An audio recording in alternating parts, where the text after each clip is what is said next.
এই জন্য রে বাবা, বহু আউলিয়ায়ে কেরাম, ওলামায়ে কেরামদের এইভাবে জীবনে অনেক ঘটনা আছে। উজানির পীর কারি ইব্রাহিম রহমাতুল্লাহি আলাই ইন্তেকালের পূর্ব মুহূর্তে অনেক মুরিদান সামনে বসা, সবাই দেখতেছে উনি কার সঙ্গে জানি মুসাফা করে, সালাম দেয়, এরে সালাম দেয়, সালামের জবাব দেয়। জিজ্ঞাসা করা হলো, হুজুর কাকে আপনি সালাম দেন? কাকেই তো কিছু তো দেখতে পাচ্ছি না। ইব্রাহিম রহমাতুল্লাহ আলাই বলেন, এই মুহূর্তে আমার সঙ্গে দেখা করার জন্য রুহানি ভাবে আমার সামনে মুসা আলাইহিস সালাম এসে উপস্থিত হয়েছিলেন, ইউসুফ আলাইহিস সালাম এসেছিলেন আমাকে সালাম দেওয়ার জন্য, স্বয়ং মুহাম্মাদুর রাসূলুল্লাহ তিনিও এসেছিলেন আমাকে সালাম দেওয়ার জন্য। কিছুদিন আগের কথা, শাহ সুফি মুহিব্বুল্লাহ রহমাতুল্লাহ আলাই তিনি যেদিন ইন্তেকাল করলেন, ইন্তেকালের পূর্ব মুহূর্তে তার সন্তানেরা, সাহেবজাদারা, বর্তমান পীর কেবলা সহ সবাই পাশে ছিলেন।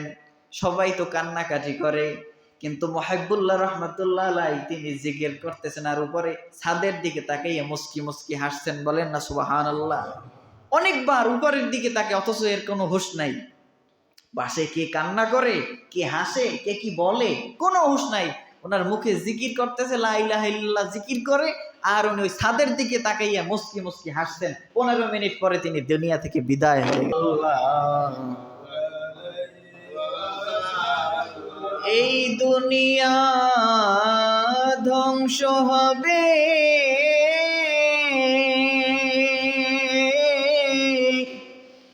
একদিন আমরা তো থাকব না। সবাই মোদের ভুলে যাবে, নবীজি আপনি ভুলেন না। সাল্লাল্লাহু মুহাম্মদ সাল্লাল্লাহু আলাইহি সাল্লাল্লাহু আলা মুহাম্মদ সাল্লাল্লাহু আশিক হয়ে পড়ি দরুদ, মাশউক আছেন মদিনায়।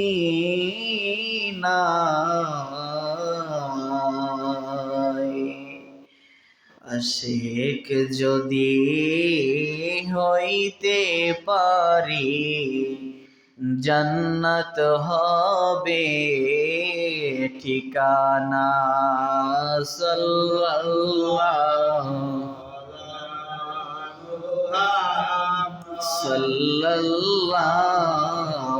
আলাইহি সাল্লাল্লাহু আলা মুহাম্মদ সাল্লাল্লাহু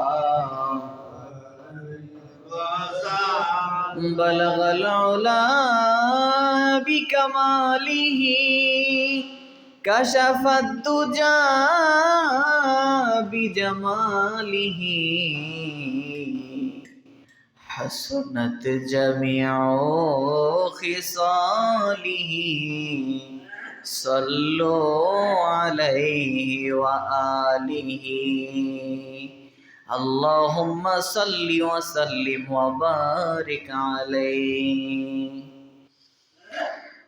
সম্মানিত মুসল্লিয়ানে কিরাম, আল্লাহ রাব্বুল আলামিনের শাহী দরবারে লাখ কোটি শুকর এবং সুজুদ যে রব্বুল আলামিন পবিত্র জুমার দিনে তার ঘরে আসার মতন তৌফিক দান করেছেন। আলহামদুলিল্লাহ, লাখ কোটি দরুদ ও সালাম তার চাইতে অনেক গুণ বেশি মুহাম্মদুর রাসূলুল্লাহ সাল্লাল্লাহু আলাইহি ওয়াসাল্লামের পবিত্র কদম মোবারকের উপর, যাকে আল্লাহ রাব্বুল আলামিন আজ থেকে প্রায় ১৫০০ বছর পূর্বে তামাম অন্ধকারাচ্ছন্ন জগতের ভিতরে এক আলোকবর্তিকা হিসেবে প্রেরণ করে সেই আলোতে তামাম জগৎকে আলোকিত করে আজও পর্যন্ত মদিনা মুনাওয়ারায় হায়াতুন নবী হিসেবে রয়েছেন, বলেন না সুবহানাল্লাহ। সে নবীজির উম্মত আপনি আমি হতে পেরেছি আল্লাহ রাব্বুল আলামিনের কুদরতি কদমে কিয়ামত পর্যন্ত যদি আপনি আমি সিজদায় পড়ে থাকি, এর ঋণ, এর শুকরিয়া আপনি আমি কোনোদিন আদায় করতে পারবো না, ঠিক কিনা বলেন? সম্মানিত হাজিরিন, আজকের আলোচ্য বিষয় হচ্ছে মৃত্যু এবং মৃত্যুর পরবর্তী অবস্থার কিছু বিষয়ে আলোচনা। এই পৃথিবীতে আপনি আমি কোনোদিন আজীবন, সারা জীবন আপনি আমি এই পৃথিবীতে থাকতে পারবো না, ঠিক কিনা বলেন? পৃথিবীতে সবচেয়ে বড় বাস্তব কথা হচ্ছে, সত্য কথা, বাস্তব কথা হচ্ছে এই যে আপনি আমি এই পৃথিবীতে চিরদিন থাকতে পারবো না। আপনাকে আমাকে একদিন মৃত্যুবরণ করতে হবে। যে ব্যক্তি আল্লাহকে মানে না, রসুলকে মানে না, আখিরাতকে বিশ্বাস করে না, ও এতটুকু বিশ্বাস করে যে ওর একদিন মৃত্যু হবে। কিন্তু মৃত্যুর পরে যা হবে, যেটা বাস্তব যা হবে, ওর উপরে ওর জ্ঞান নাই, বিশ্বাস না থাকার কারণে ও কাফের হয়ে গেছে। কিন্তু মৃত্যু ওর হবে, এটা অস্বীকার করার মতন কোন নাস্তিক পৃথিবীতে আজও পর্যন্ত জন্ম নেয় নাই। তো সম্মানিত হাজিরিন, দুনিয়া শব্দের আবিধানিক অর্থ হচ্ছে অনেকগুলো, তার মধ্যে প্রধানতম অর্থ দুইটা। দুনিয়া শব্দের প্রধান অর্থ হচ্ছে, এক নম্বরে হচ্ছে অতি নিকৃষ্ট, আর একটা অর্থ হচ্ছে অতি নিকটবর্তী। তো আজকের আলোচ্য বিষয় হচ্ছে মৃত্যু এবং বারজাখি আখিরাতি জিন্দেগি। তো দুনিয়া শব্দের এই দুইটা অর্থ, একটা হচ্ছে অতি নিকৃষ্ট। এই পৃথিবীতে যত কিছুই দেখতেছেন আখিরাতের তুলনায় এই পৃথিবীর সমস্ত কিছুই নিকৃষ্ট, ঠিক কিনা বলেন? আরেকটা হচ্ছে অতি নিকটবর্তী। এই পৃথিবীতে আপনি আমি আছি, প্রথমে আল্লাহ রাব্বুল আলামিন সমস্ত মানুষদের রুহকে আল্লাহ তাআলা আলমে আর-রাহ, রুহ জগতে আল্লাহ তাআলা কোন এই শব্দ বলে আল্লাহ তাআলা আমাদের সকলের রুহকে একত্রে সৃষ্টি করেছেন, বলেন না সুবহানাল্লাহ।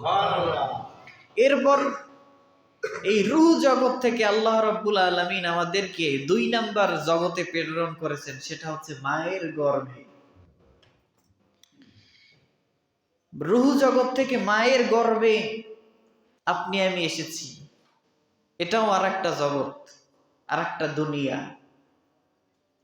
3 নাম্বার দুনিয়া হচ্ছে এই পৃথিবী, যেটায় বর্তমানে আপনি আমি অবস্থানরত আছি, কিন্তু বিগত 2টা আমরা অতিবাহিত করে এসেছি। আরেকটা দুনিয়া হচ্ছে আসল দুনিয়া, যেইটা হচ্ছে সামনে আখিরাতের জিন্দেগি। টোটাল হলো কয়টা? এই দুনিয়ায় আপনি আমি আছি এখন বর্তমানে। জীবিত ছিলাম আপনি আমি প্রথমে আলমে আর-রাহ, রুহ জগতে। সেখানে বসে আল্লাহ রাব্বুল আলামিন আমাদেরকে প্রশ্ন করেছিলেন, আলাস্তু বিরব্বিকুম, আমি কি তোমাদের প্রভু নই? ক্বালু বালা, আমরা সকলেই বলছিলাম হ্যাঁ আমাদের প্রভু, বলেন না সুবহানাল্লাহ। কিন্তু এই কথা, এই অঙ্গীকার আপনি আমি আল্লাহর কাছে একদিন করে এসেছিলাম। এই অঙ্গীকারের কথাটা এখন আর আপনার আমার মনে আসে না। কিন্তু বড় পীর আব্দুল কাদের জিলানী রাহমাতুল্লাহি আলাইহি বলেছেন, রুহ জগতে বসে আল্লাহ রাব্বুল আলামিন যখন ওই প্রশ্নটা আমাদের সকল রুহদেরকে করেছিলেন, সেই মুহূর্তে আমরা সকলেই কলু বালা, হ্যাঁ আপনি আমাদের প্রভু, এই কথাটা বলে আমরা সকলে সাক্ষী দিয়েছিলাম। আমি আব্দুল কাদের জিলানীর ওই কথাটা আজও পর্যন্ত মনে আছে। তাহলে আপনি চিন্তা করেন তার কত মেধা আল্লাহ তাআলা তাকে দান করেছেন, এবং রুহানি শক্তি যার যত বেশি, এইটা আপনার আমার মনে নাই, কিন্তু মনে উঠবে তখন, যেহেতু এইটা রুহুর সঙ্গে এই কথাটা বলা হয়েছে যে আপনি আমাদের প্রভু। এই স্বীকৃতি আল্লাহকে আমরা দিয়ে এসেছি জবান থেকে নয়, বরং রুহের জগৎ থেকে, রুহুর জবান থেকে।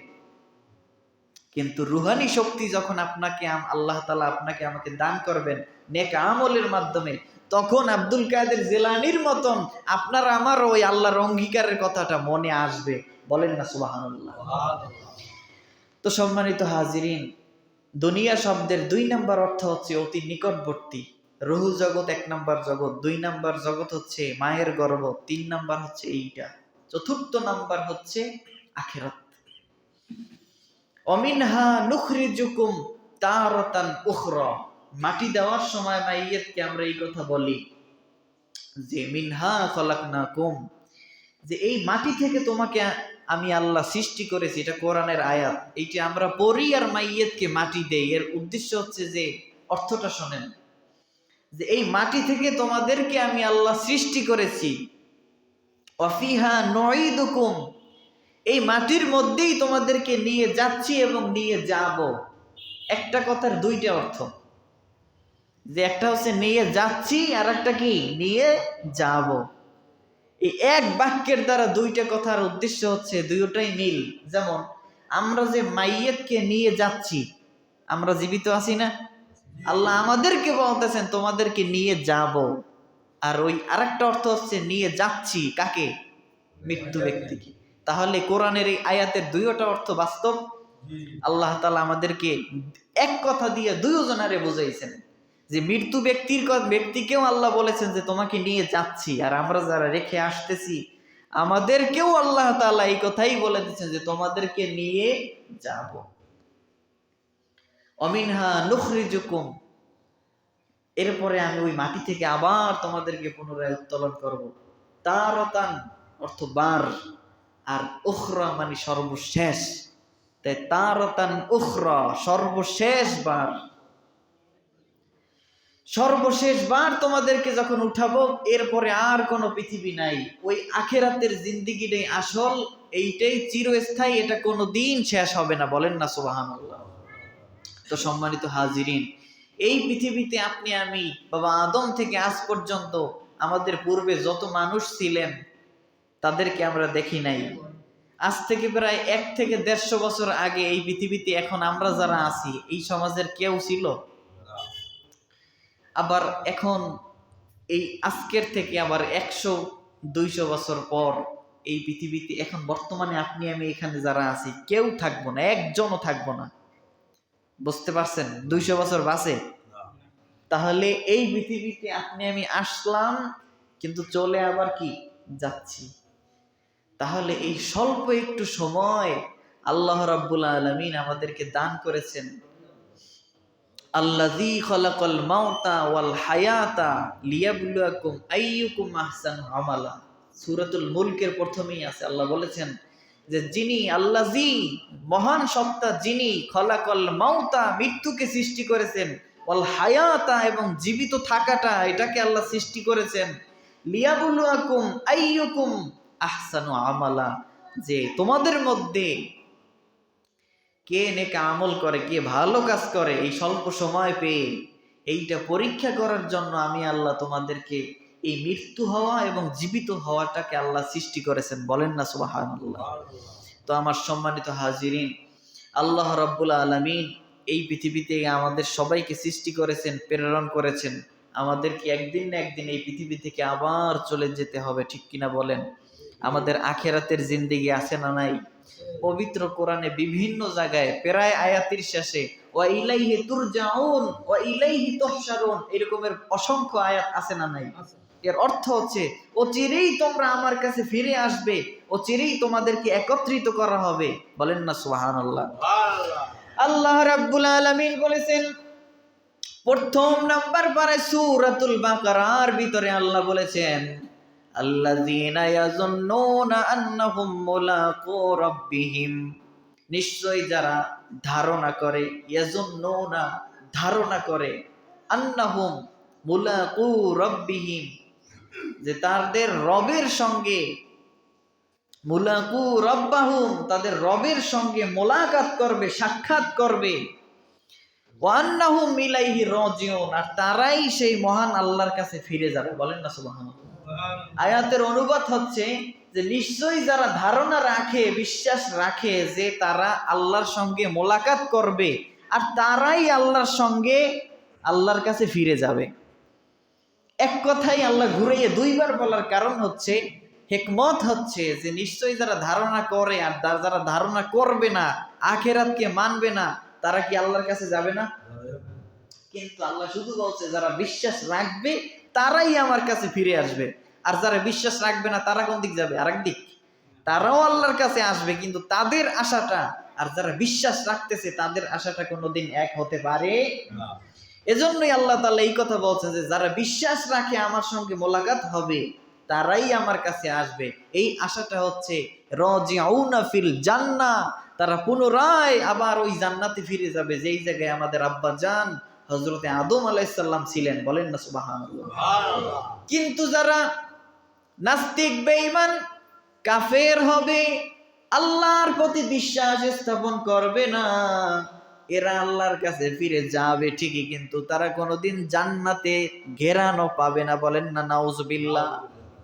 তাদের যাওয়াটা, তাদের ফিরে যাওয়াটা, তাদের প্রত্যাবর্তন আল্লাহ তাআলা কাফের, মুশরিক, বেঈমানের মৃত্যু এবং একজন মুসলমান মুমিনের মৃত্যু এটা কোনোদিন এক হতে পারে না। বলেন না সুবহানাল্লাহ।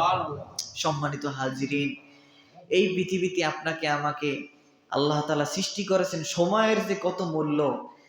আল্লামা জালালউদ্দিন রুমি রহমাতুল্লাহ আলাইহি তার মসনবী শরীফের মধ্যে একটা গল্প লেখছেন যে এক জেলে যে মাছ ধরে ওই জাহিজালের ভিতরে মার্বেলের মতন সাদা সাদা পাথর, এই ধরনের কিছু পাথর পাইছে। পাথরগুলা নিয়ে উনি করছে কি, ওই ঘুঘু মারছে, পাখি মারে, এটা করে সেটা করে, সাগর থেকে উঠাইছে। আসলে তো ওগুলো তো মার্বেল না, পাথর না, বুঝছেন, মণিমুক্তা। তো উনি এই পকেট দিয়ে একটু একটু উড়ায়, পাইছে প্রায় অনেক, একটু একটু উড়ায় আর ওই পাখি মারে। দুই এক করে রয়েছে, মাত্র একটা দুইটা রয়েছে, সব ওই নদীতেই ওই সব মারছে যে পাখি, ওই পাখি মারতে যে সব নদীতেই একটা পড়ছে। দোকানে গেছে বাজারে, আর ওই ঘুঘু পাখি যেগুলো শিকার করছে এগুলো নিয়ে দোকানে গেছে, যাই বলতেছে ভাই আমি এইগুলো যে পাইছি এগুলো কি দেখো দেখি। তো স্বর্ণকার জুয়েলার্স উনি দেখেই দাঁড়াই গেছে, ভাই এগুলো তুমি কোথায় পাইছো, এর দাম তো অনেক, এইগুলাই তো হচ্ছে আসল জিনিস, এগুলাই তো মানিক, এগুলাই তো মণিমুক্তা। এখন ওই যে জেলে উনি মাথায় হাত দিয়ে কয় আহ কি করলাম, তা ওগুলো দিয়ে তো আমি পাখি মারছি। তাহলে এই যে সবগুলা দিয়ে পাখি মারা শেষ, এখন হাতে আছে কয়টা? এখন ওনার আফসোসটা কি চিন্তা করতে পারেন? আল্লামা জালালউদ্দিন রুমি রহমাতুল্লাহি আলাইহি তিনি বলেছেন, এই উদাহরণ, এই গল্পটা বলার উদ্দেশ্য হচ্ছে একটা মানুষের যখন মৃত্যুর সময় হাজির হয়ে যায় তখন তিনি তামাম গোটা জিন্দেগিতে যত সময়গুলো তিনি পেয়েছে ওই সমস্ত সময়ের জন্য আফসোস করবে, যতটা আফসোস ওই মানিক যেগুলা পক্ষী মারছে ওই জেলে যতটা পরিমাণে আফসোস না করছে এর চাইতে লক্ষ লক্ষ কোটি কোটি গুণ আফসোস ওই মৃত্যু ব্যক্তি ওই সময় করবে। এজন্য রে বাবা, আল্লাহ রাব্বুল আলামিন সূরাতুল আসর, এখানে আল্লাহ তাআলা বলেছেন ওয়াল আসর, শপথ সময়ের। মুফাসসিরিনে কেরাম বলেছে আসরের নামাজের ওয়াক্তের কসম, অন্যান্য মুফাসসিরিনা কেউ কেউ বলেছেন সময়ের কসম।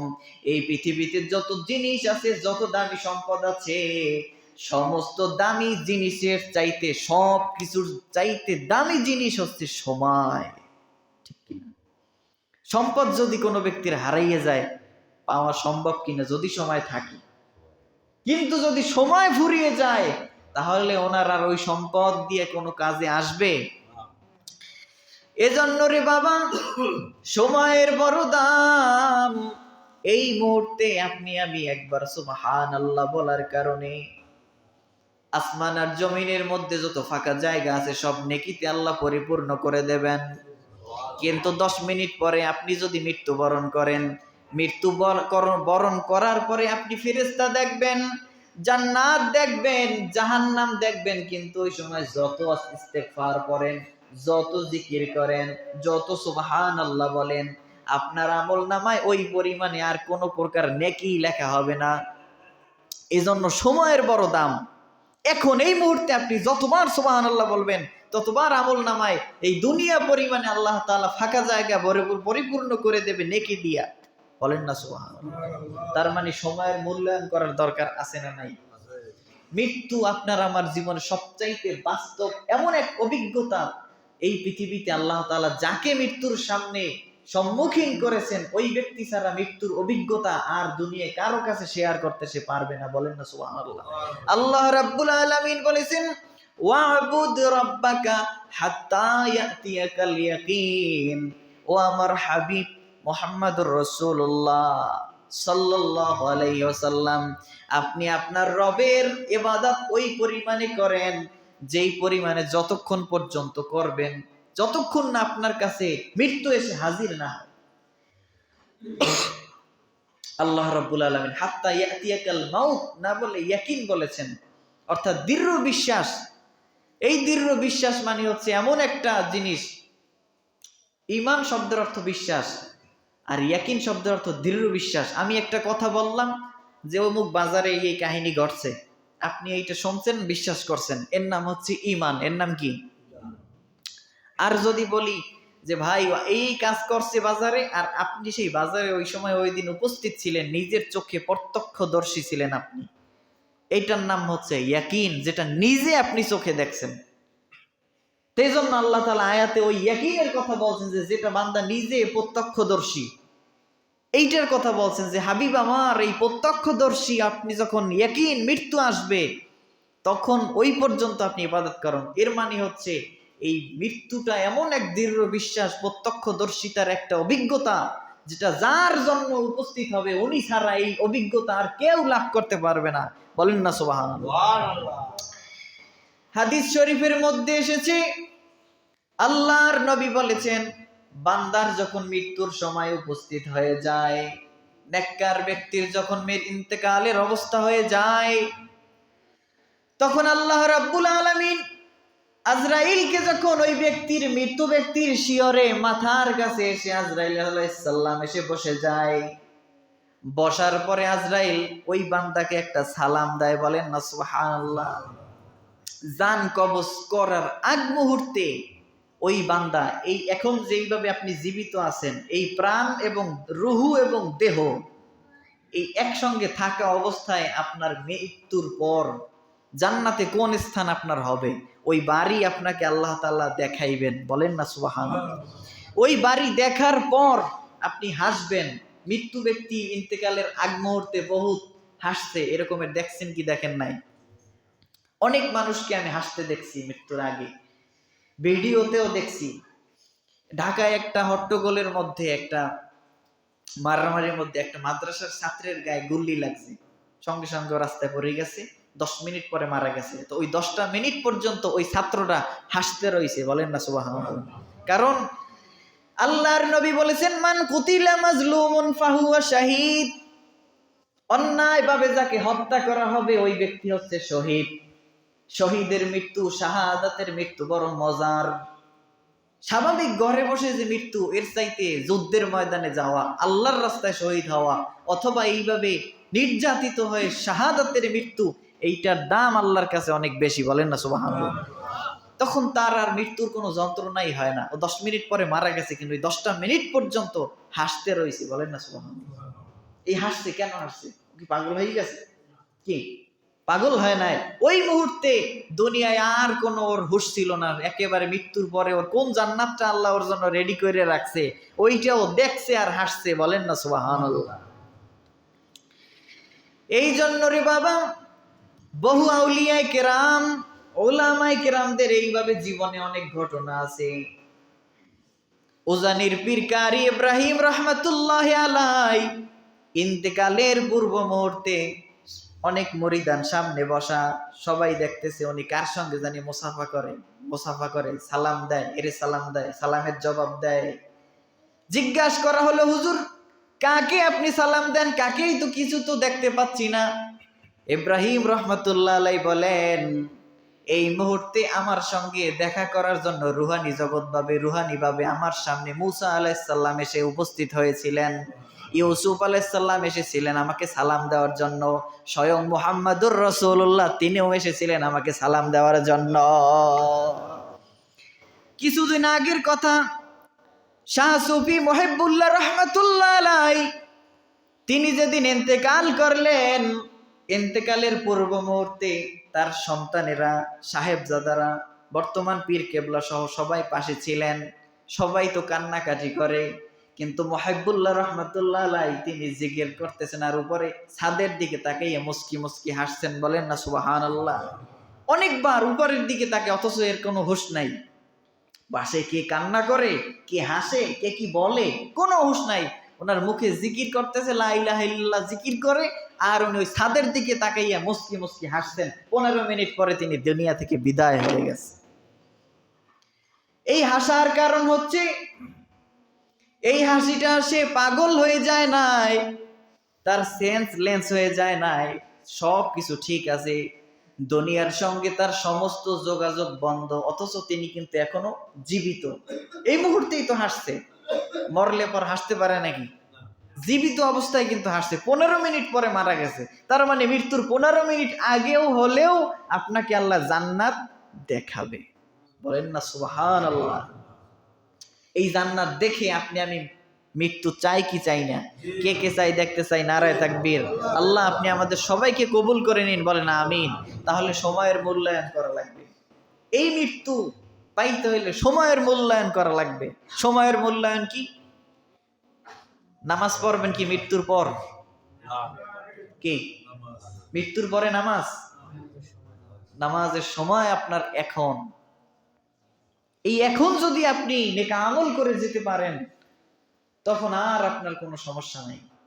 হাদিস শরীফের মধ্যে এসেছে, রাসূল পাক সাল্লাল্লাহু আলাইহি সাল্লাম বলেছেন, আজরাইল যখন আসে, এসে বান্দার সামনে এসে সালাম দেয়, পা থেকে শুরু করে মাথা পর্যন্ত যখন রুহু কবজ করা শুরু করে নেককার ব্যক্তির, সমস্ত রুহুটা নবীজি বলছেন যে পানির পাত্র মশকের মধ্য থেকে পানি যেইভাবে গড়াইয়া পড়ে, এতে মশক মানে পানির পাত্রটা যেমন টের পায় না, রুহু থেকে, দেহ থেকে রুহুটা বের হয়ে যাবে, দেহ কোনো টের পাবে না। বলেন না সুবহানাল্লাহ। তার অনেক বদ মানুষ দেখছি বা শুনেছি, মৃত্যুর সময় তাদের চোখ বড় বড় হয়েছে, যারা দেখছেন অথবা শুনছেন, কথা বাস্তব।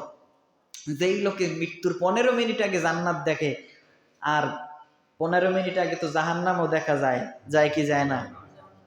তো উনি তো ওই জাহান্নাম দেখছে, আল্লাহর আযাব গজব দেখছে। নারায়ণগঞ্জে এক লোক, এটা আমি শুনেছি একজন আলেমের মুখ থেকে, তার মৃত্যুর 15 মিনিট আগে তিনি বিছানা থেকে লাফ দিয়ে একেবারে 10-15 হাত উপরে উঠে যায়, আবার ধাম করে লাফ দিয়ে নিচে পড়ে, আবার ওটা এইভাবে 15 মিনিট করছে, তারপরে মারা গেছে। মৃত্যুর পরে গোসলের সময় দেখতেছে তার কলিজার একটা টুকরা তার মুখের ভিতরে পাওয়া গেছে। বলেন নাউজুবিল্লাহ। কি কষ্টটা হয়েছে মৃত্যুর সময়। লোকটা অনেক বদ লোক ছিল। এজন্য এই মৃত্যু নামক মহা অভিজ্ঞতা আপনার আমার সামনে আছে না নাই? এইটা আমাদের স্মরণ হয় কখন জানেন? যখন আমাদের নিকট কোনো ব্যক্তি, নিকটস্থ কোনো আত্মীয়, বন্ধু বান্ধব মারা যায়। যাদের মা বাবা মারা গেছে তারা বুঝছেন যে মৃত্যুটা কি জিনিস, আপনারও মৃত্যু হবে। কিন্তু এই দিলটা আমাদের নরম থাকে তখন, কিন্তু যখন আবার 2-3 দিন পরে আবার সাবেক থাকে না। তো সম্মানিত হাজিরিন, আপনার আমার এই মৃত্যুর একটা সময়, মৃত্যু একটা মানুষের মৃত্যু হওয়ার পরে তার আত্মীয় স্বজন, বন্ধু বান্ধব সব কিছু, অন আর মরণ দুইটা জিনিসের সময় সবাই আত্মীয় স্বজন একত্রিত হয়, এছাড়া আর হয় না। তো এজন্য এই মৃত্যু, আপনি যখন যেদিন মারা যাবেন, আপনার সমস্ত আত্মীয় স্বজন ওই দিন একসাথে হবে, একখানে আসবে, আপনার লাশকে একবার দেখার জন্য আসবে। এরপরে তো তারা আবার চলে যাবে, আপনি থাকবেন কই?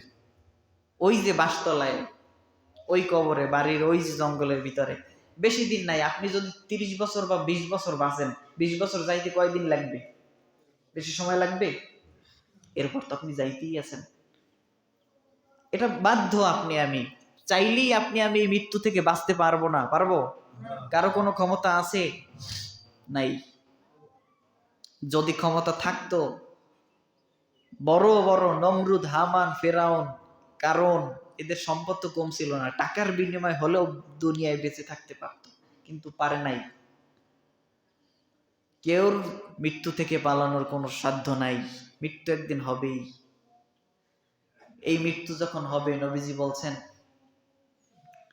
তার রুহুটা যখন বের করে নেওয়া হবে, বের করার সঙ্গে সঙ্গে ওই রুহুটাকে, হাদিস শরীফের মধ্যে এসেছে, মান আহাব্বা লিকা আল্লাহি, যে ব্যক্তি আল্লাহর সঙ্গে মোলাকাত করাকে পছন্দ করে, আহাব্বাল্লাহু লিকাআহু, আল্লাহ তাআলাও ওই বান্দার সঙ্গে মোলাকাত করার জন্য পছন্দ করেন। বলেন না সুবহানাল্লাহ। ওমান কারিহা লিকা আল্লাহি কারিহাল্লাহু লিকাআহু, আর যে ব্যক্তি আল্লাহর সঙ্গে সাক্ষাৎ হওয়াটাকে অপছন্দ করে, আল্লাহ তার সঙ্গে সাক্ষাৎ হওয়াটা অপছন্দ করে। বলেন নাউজুবিল্লাহ। ওই যে মৃত্যুর 15 মিনিট আগে আল্লাহর সঙ্গে আল্লাহর ফেরেশতা দেখতে পায়, জান্নাত জাহান্নাম দেখতে পায়, তখন সে মৃত্যুকে অপছন্দ করে। তখন আজরাইল ধমক দিয়ে বলে যে, এই খবিশ, অপবিত্র আত্মা যা ছিলি অপবিত্র দেহের ভিতরে, বের হয়ে আয়, আল্লাহ তাআলা তোর জন্য রাগান্বিত হয়ে বসে আছে। বলেন নাউজুবিল্লাহ। সঙ্গে সঙ্গে দুর্গন্ধযুক্ত একটা শক্ত চটের ভিতরে ওই রুহুটারে পেঁচিয়ে আসমানের দিকে নিয়ে যাওয়া হয়। সমস্ত ফেরেশতারা দুর্গন্ধে জিজ্ঞেস করতে থাকে, এইটা কার রুহু? তখন পরিচয় দেয় যে এটা অমুকের রুহু। ফেরেশতারা আপনাকে আমাকে সবাইকে চেনে, এই পৃথিবীতে আপনারে আমার কয়জনে চেনে, কিন্তু এই পৃথিবী আসমানের সমস্ত ফেরেশতারা আপনারে আমারে চেনে। বলেন না সুবহানাল্লাহ। আপনারা আমার অবস্থা, খবর, নাম, আইডেন্টি কার্ড, এগুলো তো পৃথিবীতে তো সবাই চেনে না, কিন্তু আসমানের সমস্ত ফেরেশতারা চেনে। তখন বলবে অমুকের, তখন ফেরেশতারা বলবে ওর উপরে লানত হোক। বলেন নাউজুবিল্লাহ। আবার যখন নেককারের রুহুটাকে একটা পুত পবিত্র সুগন্ধিযুক্ত একটা রুমালের ভিতরে পেঁচিয়ে নিয়ে যাওয়া হবে আসমানের দিকে। বলেন না সুবহানাল্লাহ। যাওয়ার সঙ্গে সঙ্গে আপনার আমার দাদার দাদা ঊর্ধ্বতন পূর্বপুরুষ যারা চলে গেছে তাদের কি আমরা দেখেছি? তারা যদি জান্নাতি হয়, এক জায়গায় থাকবেন আপনি। বলেন না সুবহানাল্লাহ। তাদের সঙ্গে দেখা হবে, মুহাম্মদুর রাসূলুল্লাহ রুহুর সঙ্গে দেখা হবে, আবু বকর রাদিয়াল্লাহু তাআলা আনহুর সঙ্গে দেখা হবে, ওমরের সঙ্গে দেখা হবে, ওসমান, আলী। বলেন না সুবহানাল্লাহ। হাসান হোসাইনের রুহু যেখানে থাকবে, আপনার রুহুটাও সেখানে চলে যাবে তাদের সঙ্গে দেখা করার জন্য। বলেন না সুবহানাল্লাহ। শুধু তাই নয়, আপনার রুহু কবজ করার পরে আল্লাহ রাব্বুল আলামিন যখন ফেরেশতাদেরকে দিয়া আপনার রুহুটা যখন আসমানের দিকে নিয়ে যাওয়া হবে, ওই জায়গায় আপনার পূর্বপুরুষ, মা বাবা, দাদা দাদি, নানা নানি যারা মারা গেছে, তারা তো সবাই এক জায়গায়। তারা সবাই ওই দিন তাদের কাছে খবর হয়ে যাবে, আব্দুর রহিম, আব্দুল করিম আজকে পৃথিবী থেকে বিদায় হয়ে আমাদের দিকে আসতেছেন। সুবহানাল্লাহ। তারা আপনার সঙ্গে মোলাকাত করার জন্য, দেখা করার জন্য অধীর আগ্রহে বসে থাকবেন। তারপরে আপনার সঙ্গে তার সঙ্গে কথা হবে। এগুলো সঙ্গে সঙ্গে, এগুলো হাদিসের অনুবাদ বলতেছি, হাদিসে মিশকাত শরীফের মধ্যে হাদিস এইভাবেই আসছে। আপনি তাদের সঙ্গে যখন কথাবার্তা বলতে থাকবেন, তো সকাল থেকে সন্ধ্যা পর্যন্ত ওদিকে আপনার লাশটাকে তো গোসল করাইতে আছে, জানাজার জন্য প্রস্তুতি করতেছে। আপনার সন্ধ্যার সময় মনে করেন 1-2 তো লাগবে গোসল করাইয়ে রাখতে, আর ওই 1-2 টাইম আপনি পৃথিবীতে নাই, আপনি আছেন ওই জায়গায়, কোন জায়গা, যে জায়গায় আপনার দেখা করাইতে লয়ে গেছে। আর ওদিকে কে জানাজা দেয়, কে গোসল করায়, ওইটার ক্ষমতাও আপনার কাছে, ওইটার খবরও আপনার কাছে আছে। বলেন না সুবহানাল্লাহ। তাহলে মৃত্যুর পরবর্তী জিন্দেগিটা কতটা আশ্চর্যজনক। বলেন না সুবহানাল্লাহ। এরপরে আপনাকে যখন কবরে রাখা হবে, ওই রুহুটা সঙ্গে সঙ্গে আবার কবরে এসে আপনার সওয়াল জবাব করার পর, জান্নাতি হলে জান্নাতি, জাহান্নামী হলে জাহান্নামী। আল্লাহ তাআলা আমাদের সবাইকে নেক আমল করার তৌফিক দান করুক। বলেন আমিন। আমরা সবাই চাই এই পৃথিবী থেকে যেন আমরা, আমাদের মৃত্যুটা নেককার ব্যক্তির মৃত্যু হোক। আমরা চাই কি চাই না? কিন্তু যে ব্যক্তি নামাজ পড়বে না, এক ওয়াক্ত নামাজ না পড়ার কারণে না, শুধু কাজা করবে ইচ্ছা করে, ওক্ত ছাড়া বেওক্তে নামাজ পড়ার কারণে 2,88,00,000 বছর জাহান্নামের আগুনে পোড়া লাগবে। বলেন নাউজুবিল্লাহ। আর জাহান্নামের আগুনের তেজটা কি? হাত্তা তাত্তালিউ আলাল আফইদা। ওই যে সূরা হুমাযার শেষকালে, ওয়াইলুল লিকুল্লি হুমাযাতিল লুমাযার শেষকালে, হাত্তা তাত্তালিউ আলাল আফইদা, শরীরের দেহের কোন এক জায়গায় অংশে লাগার সঙ্গে সঙ্গে কলিজা পর্যন্ত দগ্ধ হয়ে যাবে। বলেন নাউজুবিল্লাহ। এই রকমের মহা মুসিবত আপনার আমার সামনে আছে, কোনো পালাবার কোনো সুযোগ নাই। যে ব্যক্তি আল্লাহকে বিশ্বাস করে সেও আল্লাহর কাছে যাবে, আর যে আল্লাহকে বিশ্বাস করবে না সেও তো আল্লাহর কাছে যাবে। এখন আমরা কোন অবস্থায় যেতে চাই? আল্লাহ তাআলা আমাদের সবাইকে নেককার ব্যক্তির মৃত্যু আমাদের সকলের জন্য নসিব করুক, বলেন আমিন। আমাদের নেক আমল করার সঠিকভাবে তৌফিক দান করুক, বলেন আমিন। আল্লাহ রাব্বুল আলামিন আমাদের সবাইকে তার সলিহিন বান্দা হওয়ার তৌফিক দান করুক। ওয়া আখির দাওয়ানা আলহামদুলিল্লাহি রাব্বিল আলামিন। আসসালামু আলাইকুম ওয়া রাহমাতুল্লাহি ওয়া বারাকাতুহু। যাদের সুন্নাত বাকি আছে আদায় করে নিন।